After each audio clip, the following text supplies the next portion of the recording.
I don't think it's any mystery why you have three governors here, because governors ultimately are accountable to the public to actually get something done, not just pass legislation that says these are all good ideas.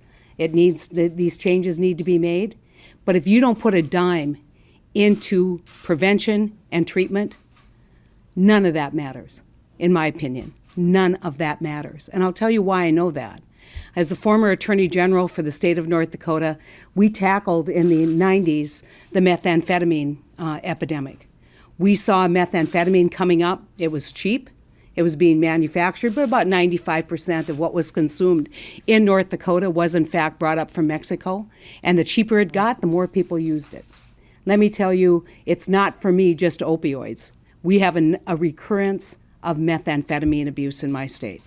What does that mean? It means that the guidance counselor up in Williston, who is working with one of the students at the college there, who comes in distraught because her boyfriend's on heroin and methamphetamines, finally convinces him to come in and get treatment. Now, anyone who knows anything about treatment knows that's a huge opportunity, and it may not come around again.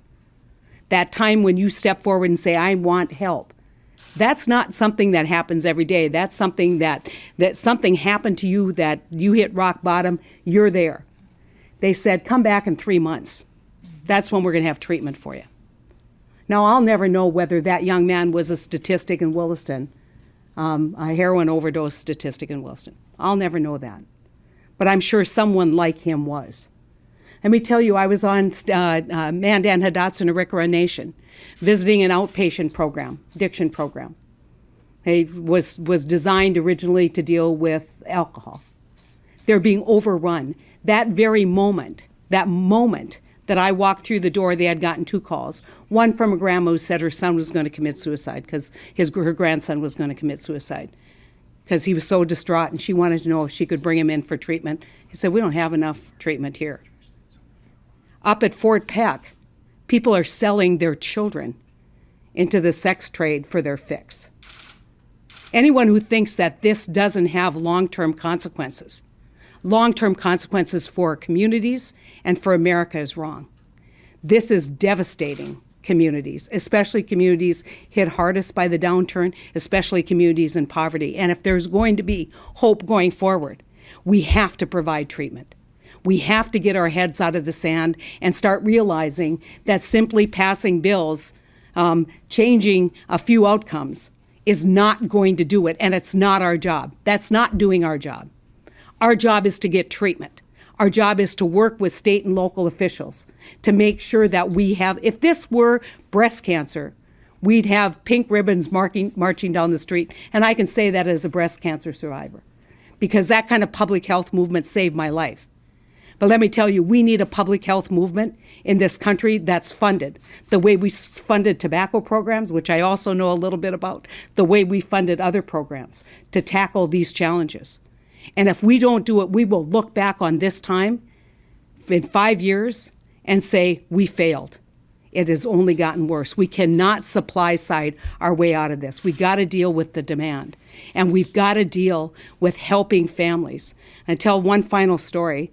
Mother called our office in Fargo, said my daughter was a straight A student.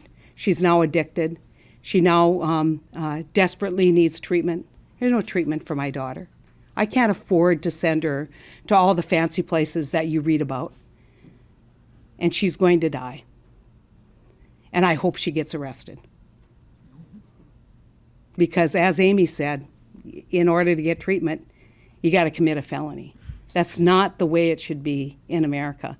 And I want to applaud everyone behind me, but particularly Joe Manchin, for his absolutely dogged determination that this cannot happen on his watch. And he has been a great leader, as has been Jeanne Shaheen. But understand that you can look at the death statistics, but until you have seen communities ravished, until you have seen families in despair, you've got to actually understand what's going out there, because we've got to be motivated for change. And so I am hopeful that others will see the wisdom of this proposal, that all the people who come in to see us, family members who have lost loved ones, will assist us in motivating other colleagues to sign up, because we cannot let this go another generation and expect good outcomes in this country.